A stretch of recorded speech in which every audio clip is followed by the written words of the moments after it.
welcome back to this special series on the Chec-in Podcast, where we explore what it really means to lead well-being at work, at home, and at school.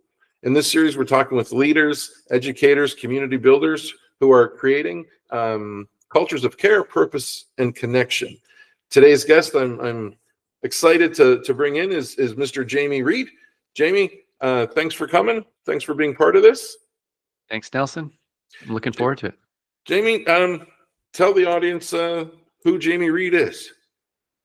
It's a complex question. I think many people, I wear many hats, but the one that I'm wearing these days tends to be focused around trying to support and build community around the future of work.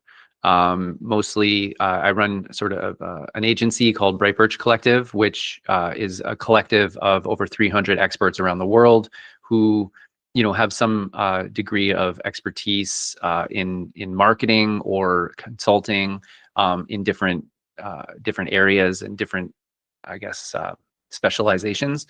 And then we bring them and curate the team around the problem for clients, as opposed to like traditional agency models where you're sort of forced down like, oh, PR lane or an advertising lane.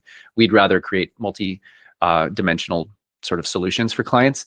And then because of that, I've started to identify that there's a huge movement towards the flexible workforce, and seeing all the layoffs happening around in Canada and in North America, but I think around the world, seeing people having to come out of retirement because like it's just getting more expensive out there. And so there's a lot more side hustling. There's a lot more people that are realizing that, hey, me with my laptop, I can create a company now. I can create a tool. I can create I can work for myself.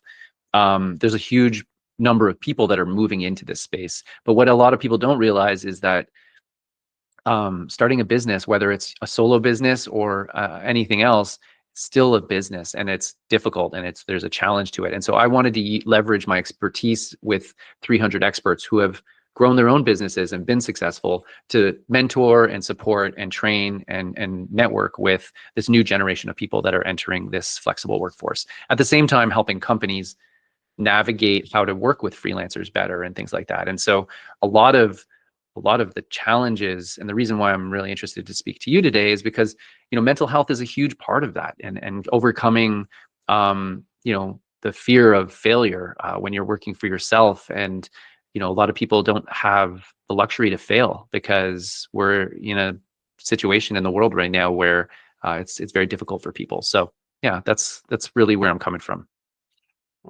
So we all know that people are the engine of any company. What does well-being at work, total well-being at work, mean to you, Jamie? So firstly, again, with my flexible workforce hat on, work means something different to me than I think it does to maybe the general audience. I don't necessarily think about corporations and think about showing up and sitting at a desk all day. The work that I deal with mostly are people that don't have a regular agenda. They don't have a regular sort of place to work. Maybe they're working from home. Maybe they're working abroad. Maybe they're taking work as they can get it. Maybe they're starting their own business from a cafe.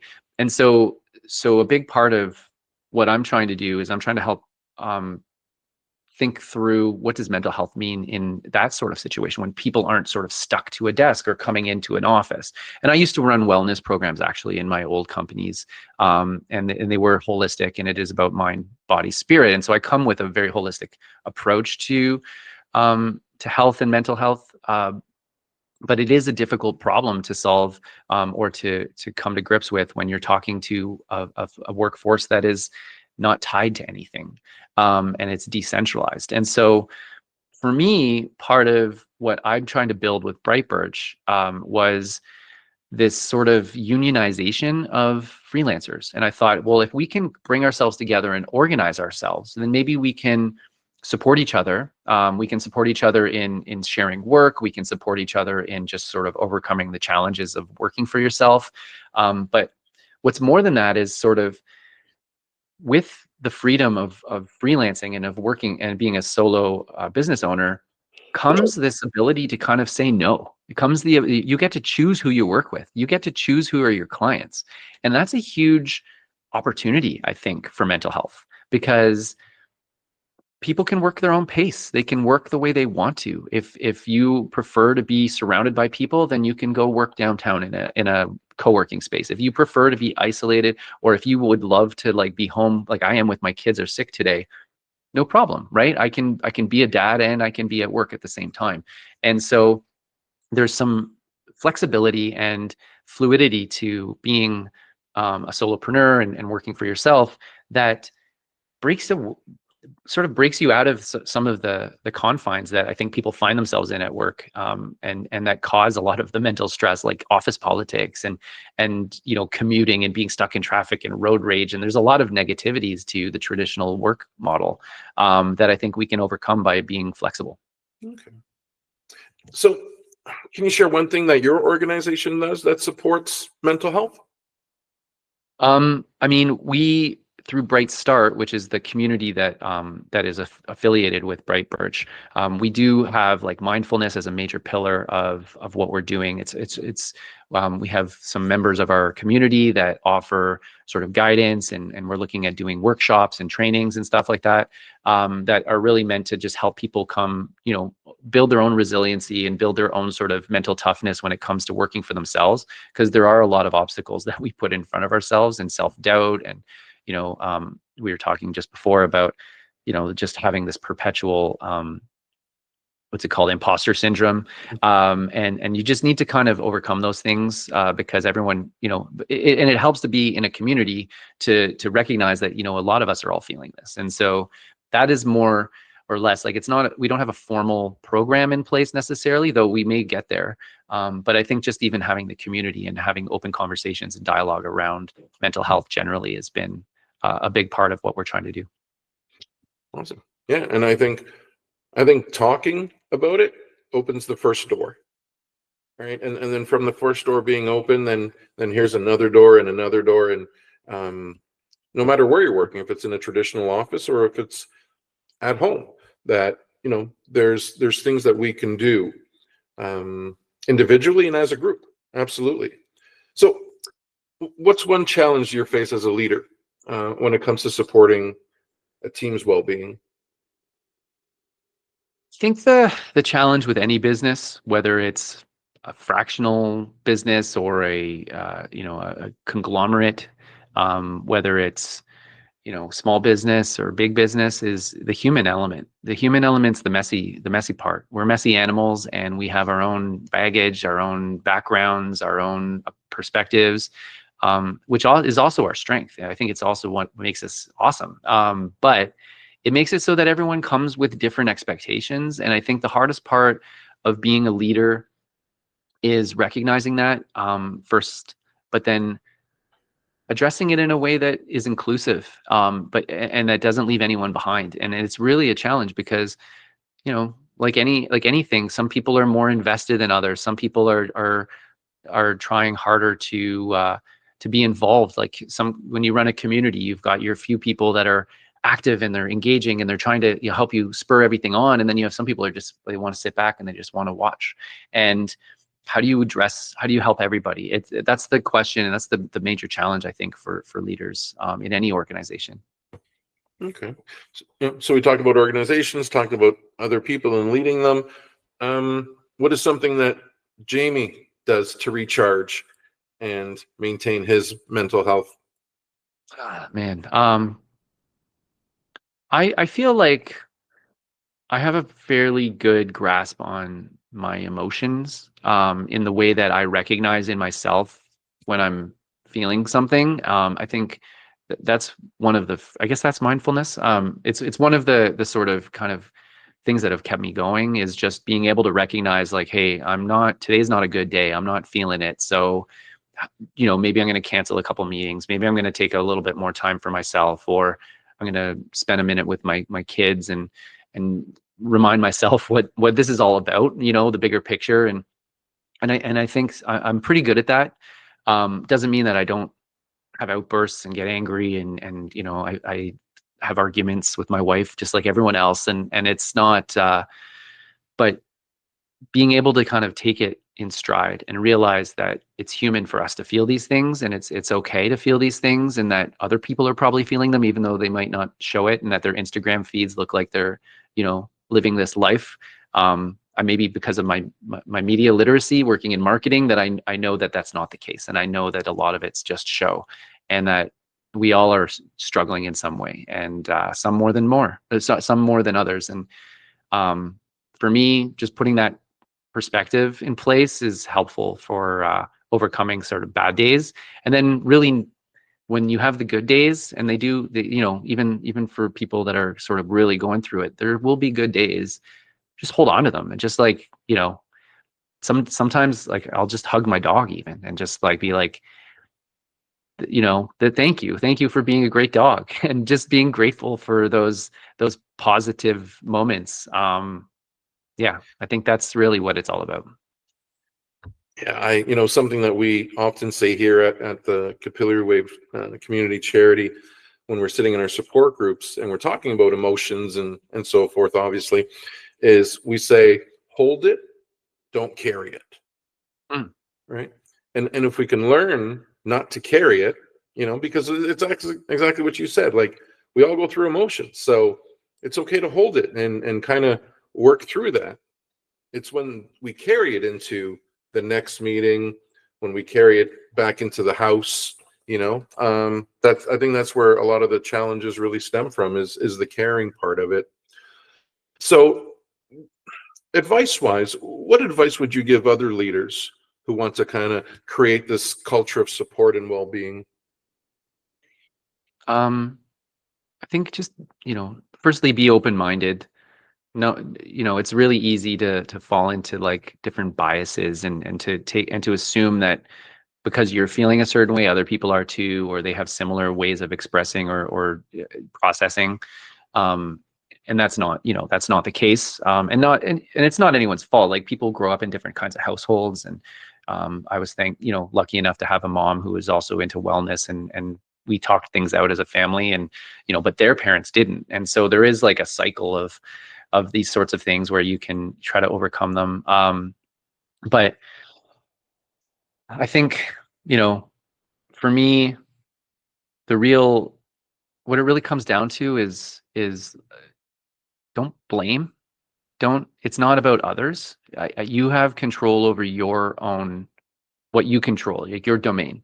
And it's not about holding grudges. It's not about blame. It's, people aren't out to get you. People have their own, it's not about you, is really what it comes down to. And that they've got their own challenges going on. And if they're brushing you off, or they're not giving you, what you think you deserve, it's not maybe about you. Maybe it's about them. And just, again, take a step back, take a breath, try to come to, a place of mutual sort of understanding, and then make decisions. Like, the world tries to rush us along so fast, but I feel like it's okay to take a moment and to process something, and maybe, delay a decision by a couple days, just because that you're, I had a client just recently sort of decide not to work with us anymore. And this is my business. It's a small business, a big business, but it's a small business. And I still take it very personally when a client decides they don't, and I'm trying to understand why not. And maybe it's just a financial decision, right? But I can't help but take it personally. And before I can react and kind of get upset and be defensive, I'm just like, what, let's talk about this tomorrow. I'm going to take a minute and reflect on this. And I think sometimes that's all you need to do, is just kind of catch yourself. And if you're feeling overwhelmed, it's because you are. And so don't make decisions while you're feeling overwhelmed, and don't make any decisions at all if you've got any kind of massive emotional feelings, because you're not going to make the right decisions in those moments. Absolutely. So I'm not sure what day it falls on the calendar, but the day that Jamie retires, what do you want people who worked for you, with you, how would you like to be remembered by them? That's a great question. I think that I like to be remembered as creative and supportive, holistically, like I want to support people in their careers, in their business, in life. And whether I'm remembered for it or not, like, that'll be its own thing. But I do appreciate when, I do get some feedback and from people that just, I do notice and appreciate that. I try not to judge. I try not to, I believe that I'm very open-minded and treat people fairly and equally. And I don't care where you come from, and I don't care what you believe, and that's on you, and that's fine. If it's a work thing, it's like, can you do the work and can you be a good person? Like, that's really all I care about. And don't put your baggage on other people is kind of like, those are like my mottos. So hopefully people that have been successful under my watch and under my sort of guidance will recognize that, just that maybe that brushed off on them a little bit, and that they'll be that way with other people as well. And I think the world will be a better place if we're all just more patient, open-minded, and, thoughtful about our own, how we feel and how we react to things. And that's a perfect segue into the last question, and that is, what gives you hope for the future about total well-being in workplaces? In workplaces specifically, look, again, my perspective is really that the workplace is changing very fast. We're moving towards a hybrid model of work. There's going to be full-time employees. There's going to be part-time. There's going to be fractional leaders. There's going to be people that are transient within the organization. I think that's going to be hard for a lot of people that don't like change, that don't know how to keep up with the pace of change. I, as a kid, grew up traveling. My parents moved around a lot as a kid. I moved around a lot as an adult. I've lived in multiple places around the world. I think that's bred in me a sort of fluidity and an ability to adapt. I hope that as a society, as we start to move into more and more change, and it happens more and more regularly, that people realize that it's okay to change, and it's okay to have that feeling of doubt and that feeling of that fear of like, oh man, am I going to be prepared for what's coming? The truth is none of us are. And we as a species, as humans, are built to adapt. We're built to be able to, go into new environments and assess it and do our best to, to get to know people and network. And I think just embrace the human part of you that does that. And I think we'll all be okay. I think we'll all kind of find that in a world that's very global, we all look different, we think different, and on top of that, now we're working in ways that are different. And I think if we all can kind of just come to grips with the fact that change is now permanent and that we need to be adaptable, I think that businesses will be better for that change. I think society will be better for that change, and I think as individuals we'll be better knowing that change is just part of life now, and that we have to be ready for it. That's really kind of what I think the future holds. Awesome. Jamie, thank you so much for joining us and participating. I really appreciate your perspective. Excuse me. And yeah, the workforce is changing, and we have to be prepared, I guess, for each way it does, and Yep. adapting. So I love that part. I think we can sum it up with just being an authentic, kind, good person. Right. And be open-minded to the fact that other people are going through their own stuff, right? So yeah. Jamie, thank you so much for participating. Really appreciate your time, sir. Thanks, Nelson. Great to be here.